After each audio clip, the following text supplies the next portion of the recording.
used to be. I'm going to reinvent that moving forward. And when we have new, it forces growth.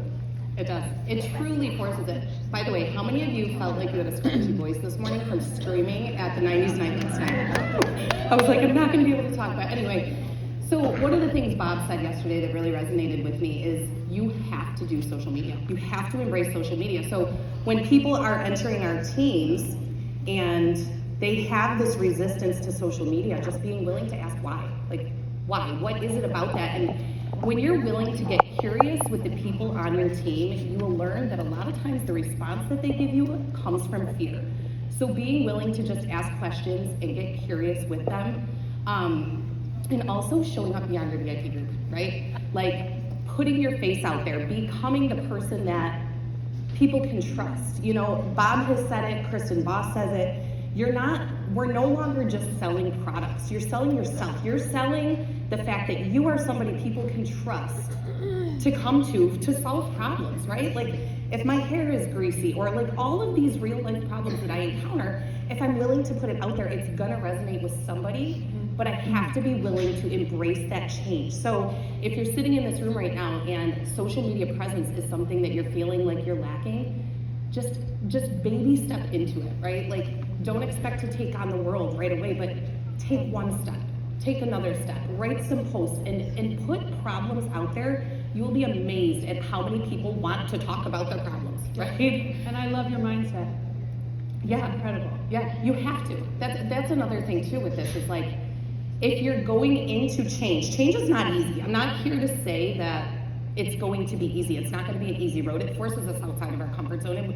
But if you're willing to embrace it and look at it as being new versus looking at what's different, embrace the new and be willing to move forward. And like you said with the Buyers Club, this is something that I had to sit with for a little bit because I was thinking about my Buyers Club.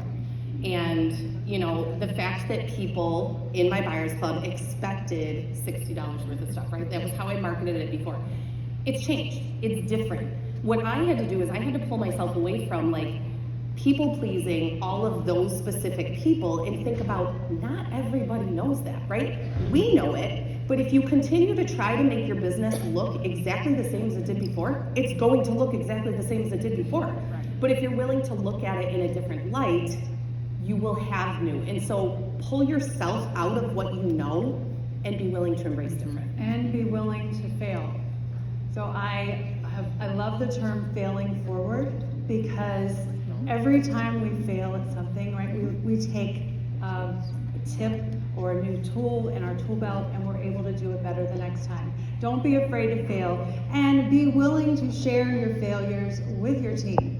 Don't try to be perfect, just be you. That's what they want. I love that. And I've heard this saying over and over again. Melissa Lang says it all the time. The thoughts of the leader are the thoughts of the team. So if you are going to your leader to your team with a mindset of, guys, it's going to be different, but let's do this together. Let's embrace it together. Let's fail together. Fail together, fall on your faces together and get back up and you will have a new strength within your team.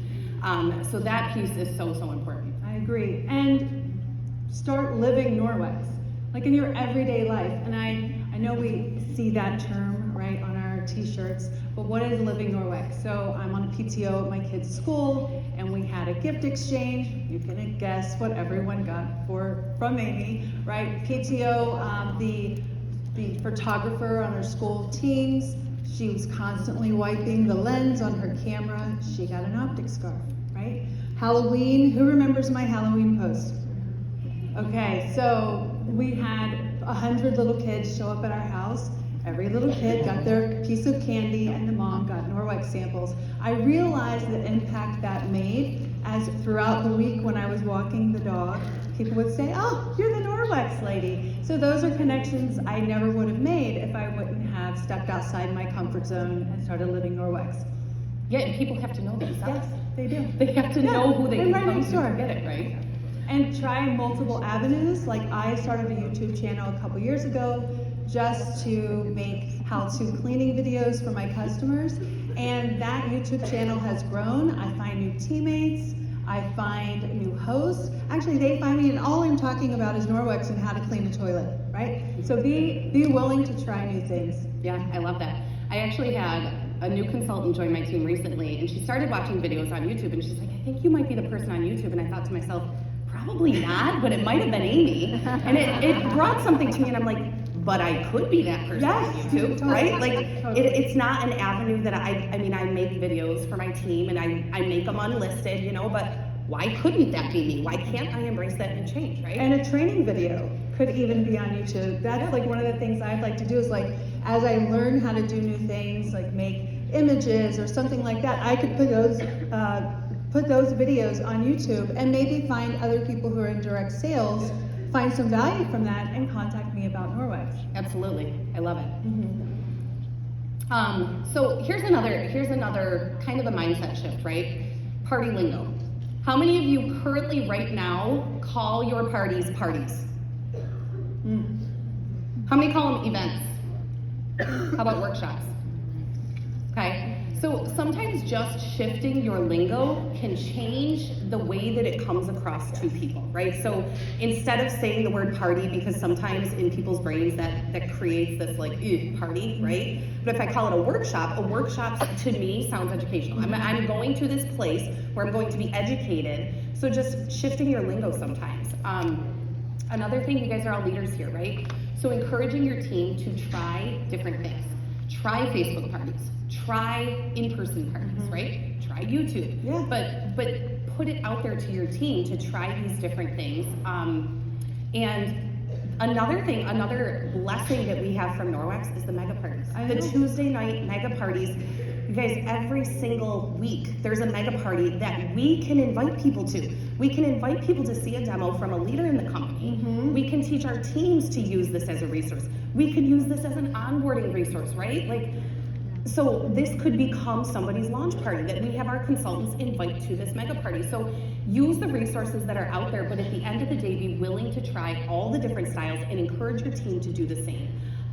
So in doing so, it's gonna help them find their voice.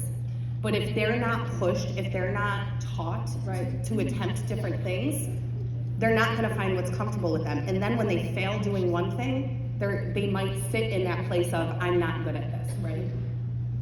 Well, and also attending the mega parties, you get to experience how other people do their demos, which I love that. I love taking bits and pieces from people who I respect and adore, right, and incorporate that into my business.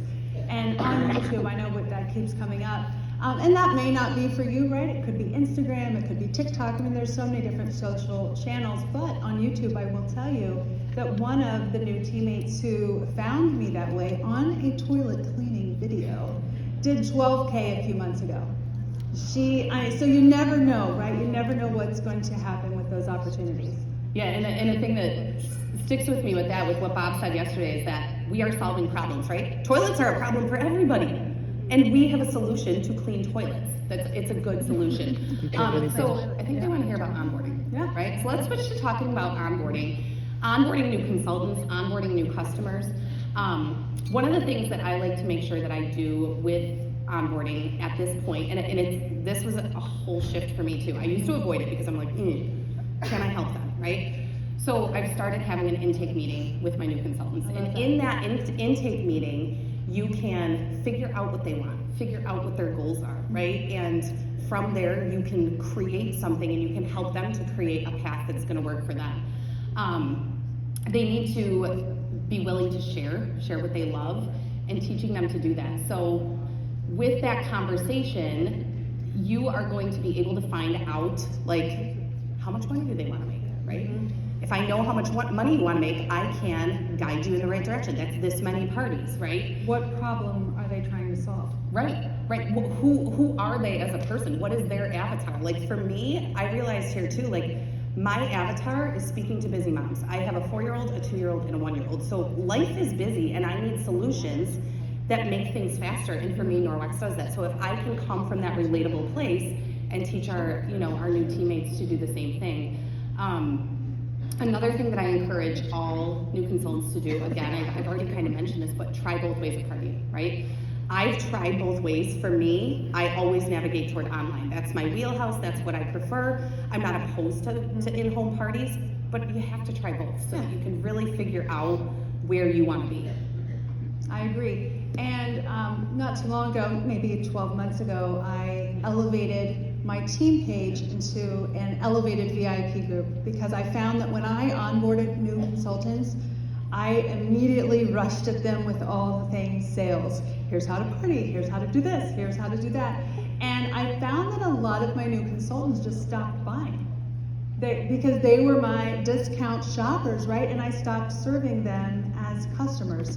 So I have my VIP group, and then I have my team page, which really serves as a place to do product education, sharing the passion of how to use Norwex, the value of the products, and then I created another group that Kiwi and I now share, where we share all things sales, right? So that— How about a round of applause for that group too, right? Well, we love it too. But what that has done is it has allowed me to separate the things that I do so that I'm not walking away from that new consultant who's in the middle, right? They're a discount shopper. They're all still my customers. I love something that Joy said. She said, I said, you have so many people. She's like, yeah, I wanted them to all be my customers for life. And that hit me like, okay. And so that has been a real blessing. I love that. And here's another thing. Here's something that, and it can be hard. It's not something that's easy to do, but take some time to dig in and reflect on your current practices, right? So for me, I had a season where people were onboarding well, people were launching well, people were having success, right? And then I saw this season where that started to dip, and consultants weren't qualifying. And so what I had to do is I had to look for holes. Like, what is happening in my onboarding process that's causing these holes to happen? And what I came up with was kind of similar to you. I was putting everybody on the same path. So I wasn't even asking them what they wanted, right? To me, in my head at the time, they signed up as a consultant. And how many of you in this room have ever thought, like, oh, if they're signing up for a consultant, then they should want to work the business like I do, right? And then when these consultants aren't doing that, we have to really get curious as to why, right? So what I realized was I was putting people into a project broadcast campaign. So this is my onboarding campaign, and in my head, I'm like, I don't want to forget to tell people things. Mm-hmm. So using automation, we're able to make sure that we get them into this group, and we get them into this group, and we remind them of this. But what about those people that didn't have those intentions? Right. And what I realized was they probably started ignoring me. Like, now I'm that annoying person that's giving them all of these things that they didn't ask for, right? Or just inundating them with information. So be careful with your automation and make sure that it's serving the people's needs for what they wanted, mm-hmm. right? So for us, it's gonna look very similar to you, but my team page is gonna be a place for the training mm-hmm. of like how to sell, how to grow your team, all of that, right? And then we're gonna have a wholesale shopper group where we can funnel those people in that just really wanna learn about how to take advantage of their consultant discount, how to use autosave, how to really maximize the fact that they signed up for a consultant account. And by putting people where they want to be and hitting those needs, they're going to stay for longer, right? Because they're not getting inundated with all the information they didn't really ask for. Right.